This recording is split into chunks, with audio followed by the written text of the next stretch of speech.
అన్నాడు. అంటే విష్ణుమూర్తి మీద కక్ష ఉంది తనకి. అంచేత అంటాడు బ్రహ్మ సృష్టిలోని దేని చేత పోకూడదు అన్నాడు. ఎలాగా బ్రహ్మ సృష్టిలోని వాడు విష్ణువా, విష్ణువు సృష్టిలోని వాడు బ్రహ్మదేవుడా? ఈ మాత్రం కూడా ఆలోచించలేదే. అంచేతే హనుమంతుడు కూడా రావణాసుని అవివేకి అని చెప్పాల్సి వచ్చింది.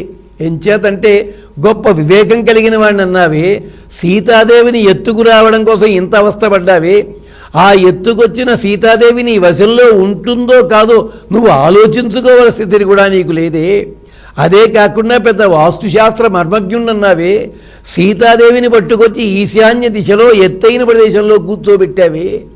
అంతేకది ఇలాంటివి ఎన్నో తప్పులు శాస్త్రము నాకు గుర్తుంటావు, అవివేకాన్ని ప్రదర్శిస్తావు. నువ్వు ఎంతటి మూర్ఖుడివిరా నువ్వు. అంచేత అవివేకి. మరి అశూరుడు, పోనీ శూరత్వం ఏమన్నా ఉందంటే వరబలంతో గెలిచాడు, పశుబలంతో గెలిచాడు. శూరుడు అంటే అర్థం ఏమిటి? తన బలప్రయోగం చేయకుండా తన స్వరూపంతో 10 మందిని కూడా ఆకర్షించగలిగేలాంటి శక్తి కలిగి ఉండాలి అశూరుడు. అవినీతిపరుడు. చూస్తున్నాం కదా దీంట్లోనూ. ఎంచేత కామధేను వచ్చి భగవంతుడికి దండం పెట్టింది నరసింహస్వామికి.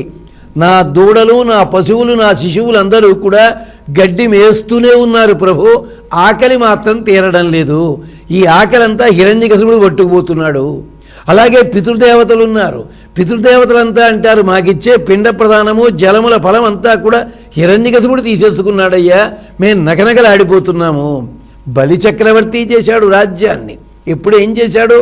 ఎవడి వాటా వాడికి ఇచ్చాడు. ఏ దేవతలకి వెళ్ళాలో ఆ దేవతలకన్నీ అప్పచెప్పాడు. అంతే జరిగిన పని. తాను మాత్రం అది ఆశించలే, అధికారం మాత్రం తన చేతిలో పెట్టుకున్నాడు. ఈ పద్ధతిలో అవినీతిపరుడు. అంటే ఒక్కడి మర్చిపోయాడు వీడు.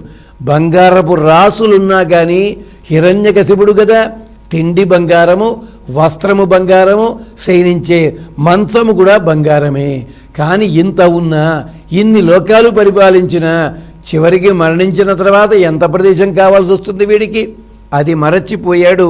అందుకని అంటాడు ఇలాంటి వాళ్ళకు కూడా ధనము లభించింది అంటే అదృష్టము.